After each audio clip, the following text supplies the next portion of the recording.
Hello বন্ধুরা, welcome back to my channel mister Mrs Ghosh comedy. সবাই কেমন আছেন? সরি বন্ধুরা, আমি একটুখানি ব্যস্ত হয়ে গেছিলাম, তাই ভিডিও দেওয়া হচ্ছিল না। তো আবার শুরু করেছি। আমরা চলে এসেছি, এখন যাচ্ছি আমরা কোথায়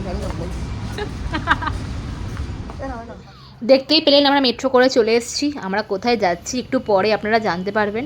এই যে আচ্ছা বলে দিই, এটা হচ্ছে সরস্বতী পূজার ব্লগ।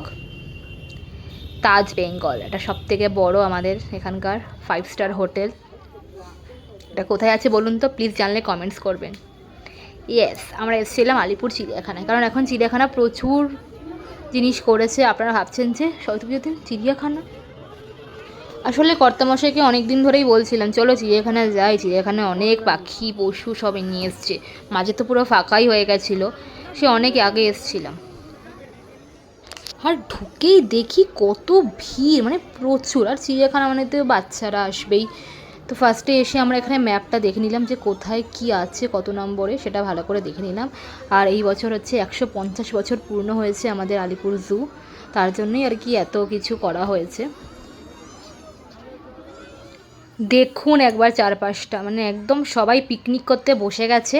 আর এটা তাও একটু ফাঁকা ছিল, বেলা যেই হয়েছে মানে সবার অঞ্জলি দেওয়া হয়ে গেছে। আপনারা তো জানেন যে দুদিন পড়েছিল সরস্বতী পুজো, তো প্রথম দিন আমরা বেরিয়েছিলাম 12:30টার পর, যে অঞ্জলি হয়ে গেছে তারপরেই সব আস্তে আস্তে 3টে-4টের সময় ভিড় হয়েছে। আর যখন আমরা বেরোবো তখন দেখবেন যে আরও লোক।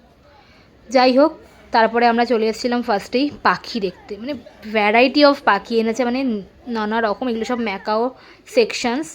প্রচুর প্রচুর পাখি এনেছে। দেখুন এটা হচ্ছে কাকাতুয়া, কি কিউট লাগছে তাই না? উফ, যেন রোম্যান্স করছে দুজনে। এই যে এইদিকেও একটা কাকাতুয়া রয়েছে।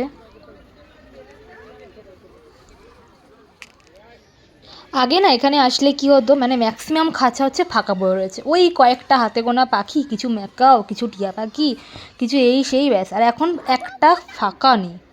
তারপরে চলে এসেছিলাম আমরা বাঘ দেখতে। দেখুন বাঘটা কীভাবে হাঁটছে সেদিকে, মানে বাঘটা মানে দারুণ দেখা দিই সবাইকে আর কি। সবাইকে ঘুরে ঘুরি উনি র্যাম্প ওয়াক করছেন, সবাইকে দেখতে দিয়েছে ভালো মতো করে। দাঁড়ান একটু পরে আরও ভালো করে আপনাদের দেখাচ্ছি একটু জুমিং করে।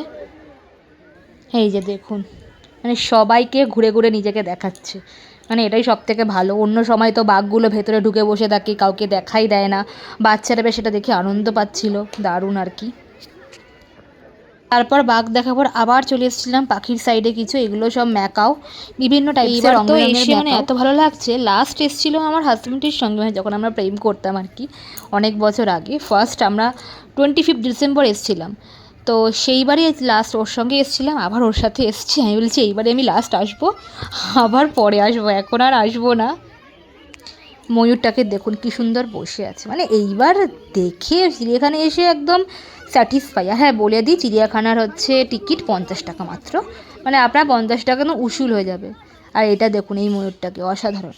আর এখন না দেখছি এখানে অ্যাডপ্ট নেওয়া যায় পাখি, মানে এখানে পাখি নেওয়া যায়, যে এরা অ্যাডপ্ট করেছে, যেটার কি প্রত্যেকটা খাঁচার বাইরে লেখা আছে যে কারা কি অ্যাডপ্ট করেছে কি না করেছে। তো সবার এখানে নাম লেখা রয়েছে, দেখলাম অনেক জায়গায় লেখা রয়েছে, বেশ ভালো লাগলো। এই যে এটা হচ্ছে ঘুমন্ত সাদা বাঘ, ঘুমাচ্ছেন ইনি। আচ্ছা বন্ধুরা, এটা কোন প্রাণী আপনারা কি জানেন? প্লিজ জানলে একটা কমেন্টস করবেন। আমি তো বুঝতে পারিনি এটা কোন প্রাণী। তারপর সেখান থেকে বেরিয়ে এসে চলে এসেছি আমরা উট পাখি দেখতে। এই উট পাখি হলো একটুখানি হাইটের শর্ট, তবু ঠিক আছে, উট পাখি চেনার জন্য ইজ এনাফ আমাদের ইন্ডিয়াতে, মানে ওয়েস্ট বেঙ্গল, ইন্ডিয়া বলা ভুল। তারপরে এখানে কিছু ঈগল, তারপর বাজ পাখি, চিল, এরকম টাইপের কিছু রাখা হয়েছে। তারপর কর্তা সে বলছে যে জিরাফগুলো কোথায়, যে চলো চলে এসেছি। এই জিরাফটা সব থেকে হচ্ছে লম্বা, এগুলো হচ্ছে বাচ্চা কাচ্চা জিরাফ। আর ওই সাইডে যে ফার্স্ট যে জিরাফটা দেখালাম ওটা সব থেকে লম্বা। তারপরে আবার চলে এসেছি পাখির সেকশানে, এগুলোও সব ম্যাকাও, মানে বিভিন্ন রকমের ম্যাকাওতে ভর্তি। তারপর এই যে পুরো জালটা, এই জালটা পুরো বক, মানে অনেক রকমের বক রয়েছে। আপনারা হয়তো আমার ভিডিওতে ভালো করে বুঝতে পারছেন না, কিন্তু যারা যাবেন প্লিজ যান, গিয়ে এনজয় করুন। আমি বলবো আমার ভিডিওতে দেখছেন যে কী কী আছে, সেটা আপনারা দেখে নিলেন যে কী কী আছে। তো প্লিজ যারা ইচ্ছুক এসব প্রাণী দেখতে, তারা গিয়ে দেখুন, গিয়ে একটা নিজের চোখে দেখার ব্যাপারটাই আলাদা। তো এইসব করতে করতে বিভিন্ন জায়গায় ঘুরলাম, হাতি, তারপরে চলে এসেছি আমরা সাপ, একটাই সাপ দেখতে পেয়েছি, বাকি সব খাঁচা ফাঁকা, সাপ কিছু নেই। এই যে কর্তামশাই তো এই করে যাচ্ছে, উনি একটু বসছেন, পা ব্যথা, অবশ্য আমি বসেছি, প্রচুর পা ব্যথা গেছে, প্রচুর হাঁটতে হচ্ছে।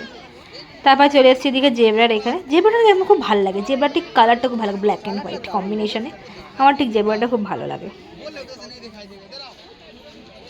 আচ্ছা বন্ধুরা, বলুন তো আপনারা কিছু কি দেখতে পাচ্ছেন গাছে? সেটা কি প্রাণী? যদি দেখতে পেয়ে থাকেন প্লিজ একটা কমেন্টস করবেন। হ্যাঁ, একদম মানে মিশে রয়েছে, ঠিক ভালো করে দেখে বলবেন। তারপর কি এটা আলপানা না কি একটা নতুন একটা জাতির প্রাণী, প্রথম আমি দেখলাম বা শুনলামও যদিও বা, কিছুটা টাইপ অফ কী বলবো, উট খরগোশ ঠিক কেমন টাইপের মেশানো, মানে খরগোশের মতো লোম, টাইপ অফ উটের মতো দেখতে। আবার এখানে চলে এসেছি, এটা কি বলুন তো প্লিজ, এটাও আমি জানি না, এটাও আপনারা জানলে কিন্তু আমাকে বলবেন। এটা সব থেকে লেটেস্ট, দেখুন ভাল্লুক, মানে শুয়ে কি চিন্তা যে করছে ভগবান জানে।